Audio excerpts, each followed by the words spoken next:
I love the whimsical sculptures that I work on. I love teapot forms. I like taking play on words and making them into an object. It has some humor to it, makes you think, makes you enjoy it.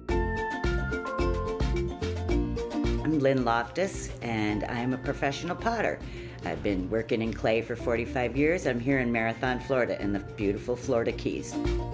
I do a lot of things that are Keys-oriented. I do make a cheeseburger in Pero dice, which is sitting in between two big wheel-thrown dice.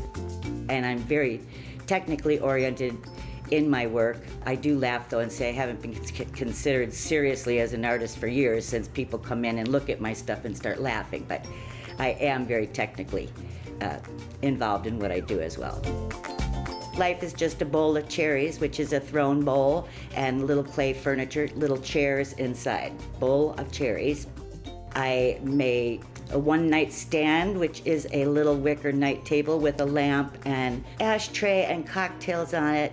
Just one-night stand, very whimsical. I do primarily throwing on the potter's wheel. I like a combination of the round pieces with hand build. I do teach a lot more hand building and people on the potter's wheel. After so many years, it's really a joy to be able to share it with other people and see them get the passion for it as well. If you're going to throw on the potter's wheel, you definitely need a wheel.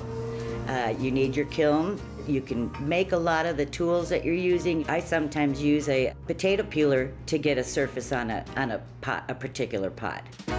Then as you go on, you're going to need your glazes to do the firing of the pieces too, so that they're complete. Basically, you're placing the clay on a wheel, either a kick wheel or an electric wheel. We use electric wheels here. And then actually start with a little bit of speed and muscle to get the clay perfectly centered, and then slow down, and then the finesse and just bringing up the walls of the pot. The beauty of it is, once you start, the clay is reusable. So if you aren't doing good pieces, you can reuse the clay and do it again. So it is good to learn because it's not real expensive to get started. When you're starting with the clay, you're starting with the wet clay. When you make something, whether it's on the wheel or hand building, then you allow it to dry. It can sometimes be a week or so, depends on the dampness of the clay. Once it dries, then you're going to put it in the kiln for the first firing, which is called a bisque firing.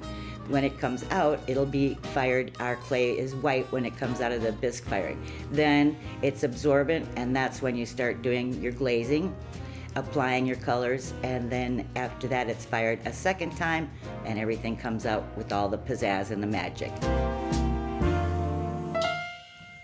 The day you're on the wheel, you're basically creating your canvas for whatever it's going to be. So I cover them in plastic till they're what we call leather hard, because when you're throwing any movements, you're going to move it off.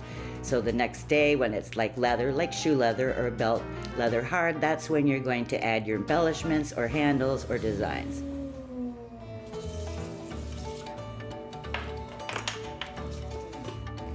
I define myself as a potter, so it's part of who I am at this point in my life. It's just a joyful medium to work in.